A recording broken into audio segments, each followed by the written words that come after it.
The jet age began in the late 40s and early 50s, and for the first time, people were traversing the globe and crossing multiple time zones in a day, which created a need, especially among airline pilots, for a new type of watch, one that could help them keep track of local time as well as a reference time, usually GMT or Greenwich Mean Time.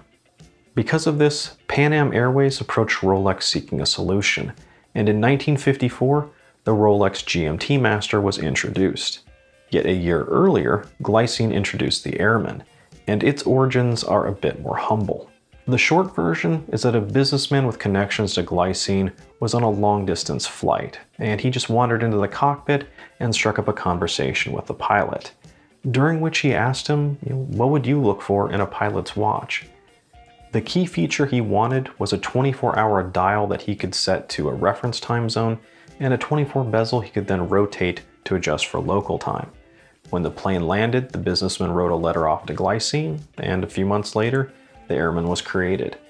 As time passed, the Rolex became more famous, as well as a status symbol among the jet set, while the Airman line evolved and became a favorite among pilots, both commercial and military, to the point that some Airman fans even believe that it's gone to space as well as the moon as a personal watch on one of NASA's astronauts. And it's this history which is one of the reasons I've really wanted an Airman for a long time. And the opportunity presented itself to get one a few months ago on Massdrop, and it was right after I sold a couple of other watches, so I decided to splurge and get one. Now I know this intro is already getting a little long, but I think the history is one of the cool things to talk about here. And there are a couple of other things we need to talk about before we really start to take a look. Now the first of those is that there are a lot of different Airmans. Most are just cosmetic and size differences, but there are some specialty cases like the 1212.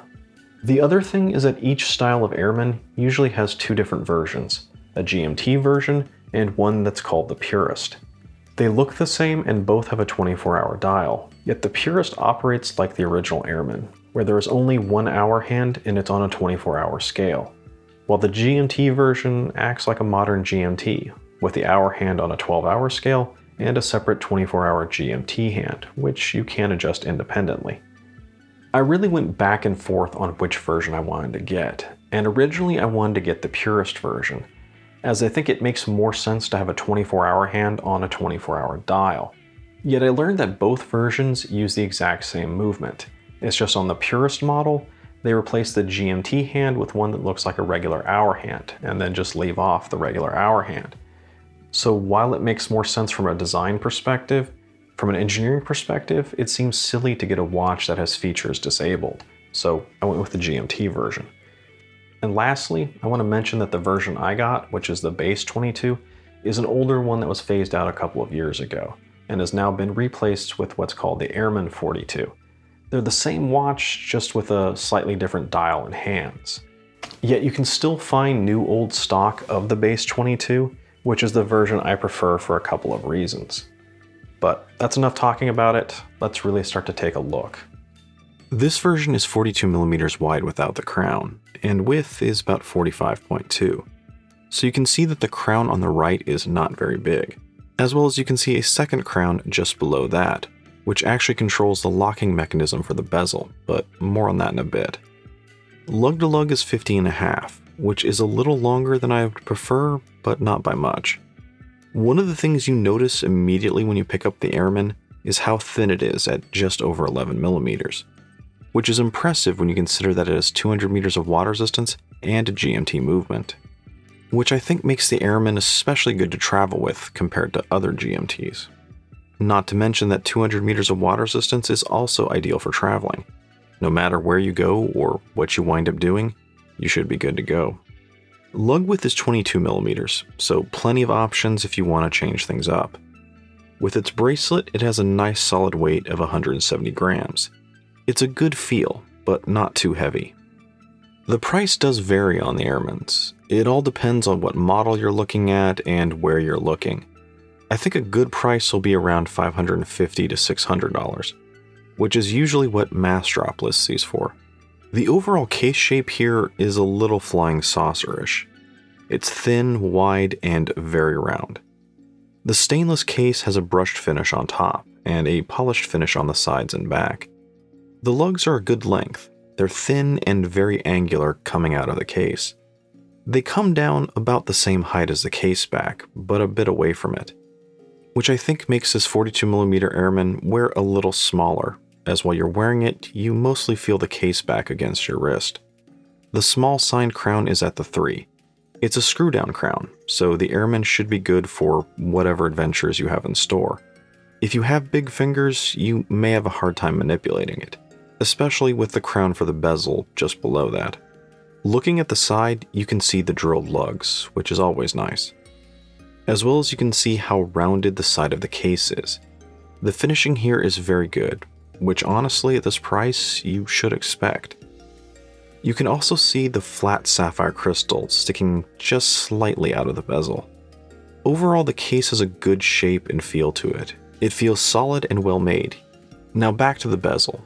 As you would expect on a GMT, the bezel is 24-hour, and this one has a bit of a brushed finish to it.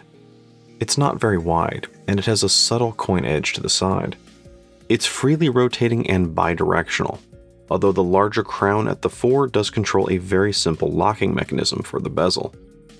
Basically, it's a screw that secures a plate with teeth in it, and those teeth then go into the coin edge to prevent it from moving. Unscrewing the crown then loosens that teeth, and the bezel can freely move. And the motion of the bezel is very nice and smooth. The design is simple, but highly effective, and it gives the Airman a very distinct case shape. Now, because the GMT version has both that 24-hour bezel and a 24-hour GMT hand that can be adjusted independently, you can use this to keep track of 3 time zones at the same time, which I just recently made a tutorial about. If you haven't seen it, I'll have a link down below. Moving on to the dial, you can see that it's a bit complex, which is expected when you consider it's a 24-hour dial. And if you're not used to using one, there is a bit of a learning curve, especially when the main hour hand still runs on a 12-hour scale. The dial on this specific Airman is a little different, as it's a matte 2-tone gradient dial, which shifts from black at the top to a gray-blue at the bottom. How much you notice that really depends on the light, and overall it's a rather subtle effect, which makes sense when you consider that at its heart, this is really more of a military tool watch. Nothing on the dial is applied, everything is painted on. So while the dial design is complex, the execution is rather simple, which considering the price is actually a little disappointing. But that is one way they're able to keep the height down, again trying to be more functional than flashy, which you could say the same thing about the hands. The second hand is rather thin, with an ever so tiny lollipop, most likely so that it doesn't block anything on the dial. While the GMT hand here is a non-loomed big red stick, and that color just easily stands out and draws your eye to it. The hour hand is a small arrow, and the minute hand is more syringe shaped, which helps when you consider the number of markings on the edge of the dial. Starting at the outer edge of that dial, you have the 24-hour Arabic numerals. They're all in white, except for the red 12 and 24. Just below the numerals, you have very small indicators, not just for hours, but also minutes as well, with much smaller Arabics for minutes just inside that.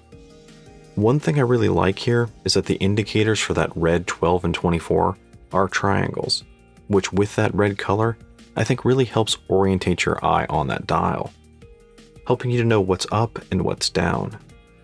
And that also extends to the loom, where you can clearly see those triangles. The other indicators are large loomed bars, loomed dots, and small painted bars, which is where some of the learning curve to using this watch comes in.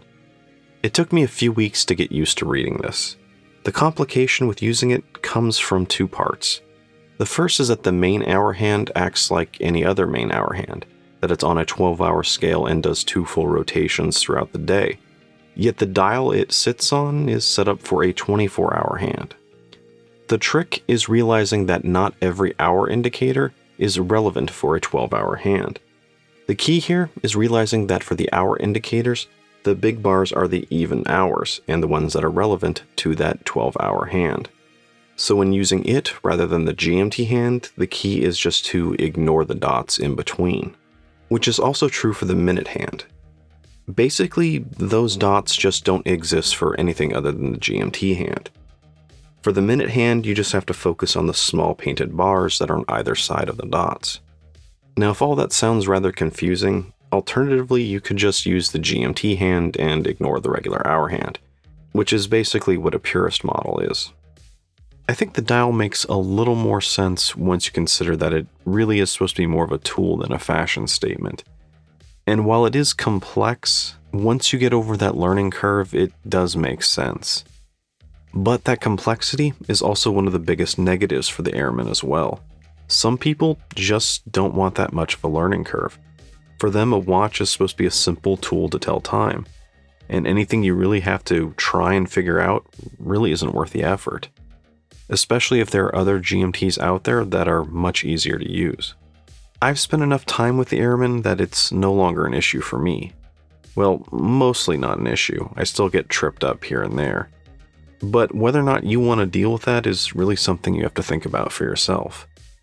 Now, looking back at the newer versions after having spent some time with this one, specifically the new Airman 42, even though I do prefer the red GMT hand on the older version, I think the new one may have a better overall dial design.